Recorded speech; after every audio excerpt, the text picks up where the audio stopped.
नमस्कार दोस्तों, मैं अनीता वर्मा।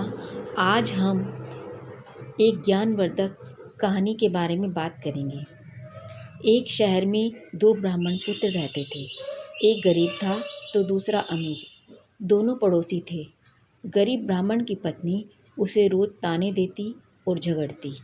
एकादशी के दिन गरीब ब्राह्मण पुत्र झगड़ों से तंग आकर जंगल की ओर चल पड़ता है। ये सोचकर कि जंगल में शेर या कोई मांसाहारी जीव उसे मार कर खा जाएगा, उस जीव का पेट भर जाएगा और मरने से वो रोज की झिकझिक से मुक्ति पा जाएगा। जंगल में जाते वक्त उसे एक गुफा नजर आती है। वो गुफा की तरफ जाता है। गुफा में एक शेर सोया होता है और शेर की नींद में खलल न पड़े, इसके लिए हंस का पहरा होता है। हंस जब दूर से ब्राह्मण पुत्र को आता देखता है तो चिंता में पड़ सोचता है, ये ब्राह्मण यहाँ आएगा, शेर जागेगा और इसे मारकर खा जाएगा। एकादशी के दिन मुझे पाप लगेगा, इसे बचाऊं कैसे? उसे उपाय सूझता है और वो शेर के भाग्य की तारीफ करते कहता है, ओ जंगल के राजा, उठो जागो, आज आपके भाग खुले हैं। एकादशी के दिन खुद विप्रदेव आपके घर पधारे हैं। जल्दी उठें और इन्हें दक्षिणा देकर रवाना करें। आपका मोक्ष हो जाएगा। ये दिन दोबारा आपकी ज़िंदगी में शायद ही आए। आपको पशु योनि से छुटकारा मिल जाएगा। शेर दहाड़ कर उठता है। हंस की बात उसे सही लगती है और पूर्व में शिकार मनुष्य के गहने वो ब्राह्मण के पैरों में रख शीश नवाता है, जीभ से उनके पैर चाटता है। हंस ब्राह्मण को इशारा करता है, विप्रदेव, ये सब गहने उठाओ और जितना जल्दी हो सके वापस अपने घर जाओ। ये सिंह है, कब मन बदल जाए। ब्राह्मण बात समझता है और घर लौट जाता है। पड़ोसी अमीर ब्राह्मण की पत्नी को जब सब पता चलता है तो वो भी अपने पति को जबरदस्ती अगली एकादशी को जंगल में उसी शेर की गुफा की ओर भेजती है। अब शेर का पहरेदार बदल जाता है। नया पहरेदार होता है कौवा। जैसे कौवे की प्रवृत्ति होती है, वो सोचता है, बढ़िया है, ब्राह्मण आया, शेर को जगाऊं। शेर की नींद में खलल पड़ेगी, गुस्साएगा, ब्राह्मण को मारेगा तो कुछ मेरे भी हाथ लगेगा, मेरा पेट भर जाएगा। ये सोच वो काव काव काव चिल्लाता है। शेर गुस्सा हो जाता है। दूसरे ब्राह्मण पर उसकी नज़र पड़ती है। उसे हंस की बात याद आ जाती है।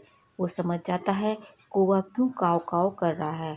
वो अपने पूर्व में हंस के कहने पर किए गए धर्म को खत्म नहीं करना चाहता।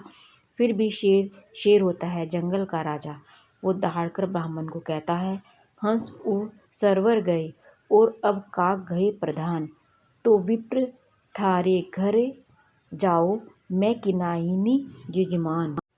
अर्थात हंस जो अच्छी सोच वाले, अच्छी मनोवृत्ति वाले थे, उड़ गए, सरोवर यानी तालाब को चले गए हैं और अब कौवा प्रधान पहरेदार है जो मुझे तुम्हें मारने के लिए उकसा रहा है। मेरी बुद्धि घूमे उससे पहले ही ये ब्राह्मण यहाँ से चले जाओ। शेर किसी का जजमान नहीं हुआ है, वो तो हंस था जिसने मुझ शेर से भी पुण्य करवा दिया। दूसरा ब्राह्मण सारी बात समझ जाता है और डर के मारे तुरंत प्राण बचाकर अपने घर की ओर भाग जाता है। कहने का मतलब है, हंस और कौवा कोई और नहीं, हमारी ही चरित्र हैं। कोई किसी का दुख देख दुखी होता है और उसका भला सोचता है, वो हंस है। और जो किसी का दुख देखकर दुखी देखना चाहता है, किसी का सुख जिसे सहन नहीं होता, वो काला कौवा है। जो आपस में मिलजुल कर भाईचारे से रहना चाहते हैं, वे हंस प्रवृत्ति के हैं। जो आपस में झगड़े कराकर एक दूसरे को मारने लूटने की प्रवृत्ति रखते हैं, वे कौवे की प्रवृत्ति के हैं। अपने आसपास छुपे बैठे कौवों को पहचानो, उनसे दूर रहो और जो हंस प्रवृत्ति के हैं उनका साथ करो। इसी में सबका कल्याण छुपा है। यह संसार मनुष्य के लिए एक ऐसा रंगमंच जहाँ परमात्मा के अतिरिक्त किरदार निभाने वाले मनुष्य को भी नहीं पता होता कि उसके जीवन में अगला क्या और कैसा आने वाला है। फिर अच्छे कर्म और परोपकार से परिपूर्ण विचारों से दूरी क्यों? अर्थात जैसे हम कर्म करते हैं वैसा ही हमें फल भोगना होता है। अच्छे कर्म करोगे तो अच्छा ही होगा और बुरे कर्म करोगे तो बुरा ही होगा। इस कहानी से हमें ये शिक्षा लेनी चाहिए।